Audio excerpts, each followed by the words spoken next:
جس کی وجہ سے الطاف کے دہشت گردوں کو کھلی چھوٹ ملی ہوئی ہے. ہم تصادم کی بجائے ہم حکومت پر یہ ذمہ داری ہم نے ڈالی ہے کہ آپ ان دہشت گردوں کو ہٹائیے. اگر ہم ہٹانا چاہیں اور عوام کے ساتھ اگر ہم مل کر طاقت کا استعمال کریں تو ظاہر ہے یہ کام ہم بھی کر سکتے ہیں.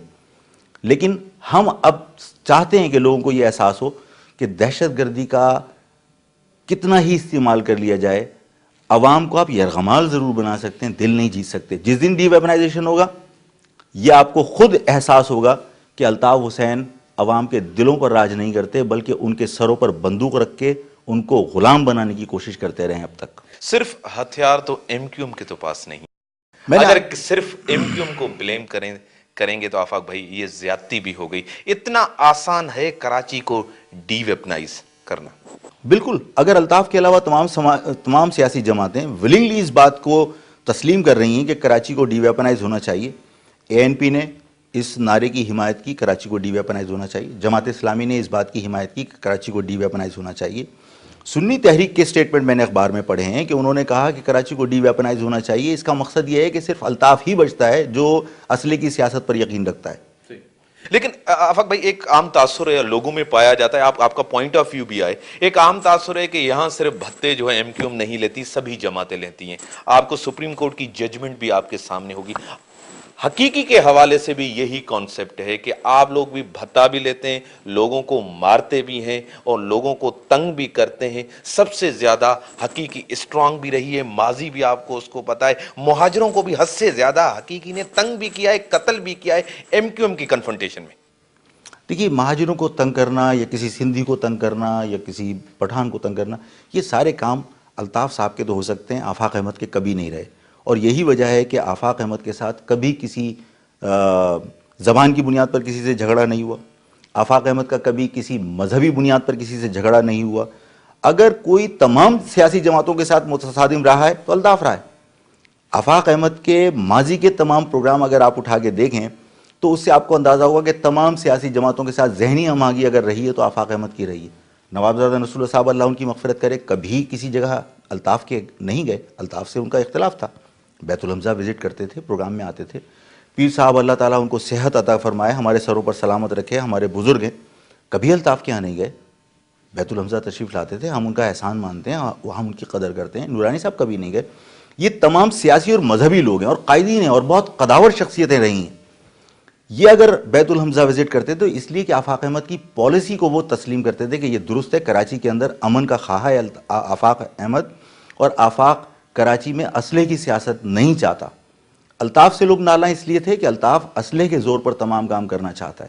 تو جو آپ نے ایک تو آپ نے کہا کہ میں جو ایک as a journalist, independent journalist, میں نے سب پارٹیوں کے ہیڈ کو بھی دیکھا ہے اور میں نے سب پارٹی کے لوگوں کو بھی دیکھا ہے 9-0 پہ جاتے ہوئے. مجھے بتا دیجئے ان کے ساتھ اتحاد بنا. مجھے بتا دیجئے کہ صدر الدین شاہ راشدی، مجھے نہیں، میں نے آپ سے نثار کھوڑو بیٹے تو ہیں نا. دیکھیے آفاق احمد بیٹا، اگر پیر سائیں جائے یا صدر الدین شاہ راشدی جائے، فرق کیا ہے؟ نہیں دیکھیے، پیر صاحب کا اپنا ایک مقام ہے، نورانی صاحب کا ایک مقام تھا، نوابزادہ نصر اللہ صاحب کا ایک مقام تھا. میں آپ سے یہی عرض کر رہا ہوں کہ ہم سے اگر سیاسی جماعتوں کے تصادم ہوتے، ہم اگر کہیں مذہبی بنیاد پر کسی سے ہمارا تصادم ہوتا تو ہمارے پاس تمام لوگ نہ آتے اور ہم ان کے پاس نہ جا رہے ہوتے. ہمارے ساتھ سب کے اچھے تعلقات رہے ہیں. صرف الطاف اس کراچی کے اندر ایسی جماعت ہے جس نے تمام سیاسی جماعتوں کے لوگوں کو قتل کیا. تمام سیاسی جماعتوں کے لوگ اس بات پر متفق ہیں کہ دہشت گردی اگر کسی نے پروان چڑھائی ہے تو وہ الطاف ہے. جماعت اسلامی کے لوگ قتل ہوئے، پیپلز پارٹی کے لوگ قتل ہوئے، اے این پی کے لوگ قتل ہوئے، سنی تحریک کے لوگ قتل ہوئے، مہاجر قومی موومنٹ کے لوگ قتل ہوئے، جی ایس ہند کے لوگ اس شہر کے اندر قتل ہوئے، پولیس کے لوگ قتل ہوئے، اور تمام لوگ الزام الطاف پر دیتے ہیں. آفاق احمد پر نہیں دیے. ایم کیو ایم کے لوگ تو ان کی جے آئی ڈی کے اندر خود انہوں نے تسلیم کیا ہے کہ ہمیں لندن سے حکم ملتا تھا اور ہم اپنے لوگوں کو خود قتل کرتے تھے. وہ خود کرتے تھے. جے آئی ڈی کے اندر لکھا ہوا ہے کہ انوار نے دبئی میں بلا کر لسٹیں دی ہیں، 9-0 پر بلا کر لسٹیں دی ہیں اور اپنے لوگوں کا قتل کیا انہوں نے. ایک تو عام تاثر ہے، جیسے آپ نے خود بھی کہا کہ پوری ایجنسیاں جتنی بھی ہیں وہ آپ کے ساتھ بھی تھی.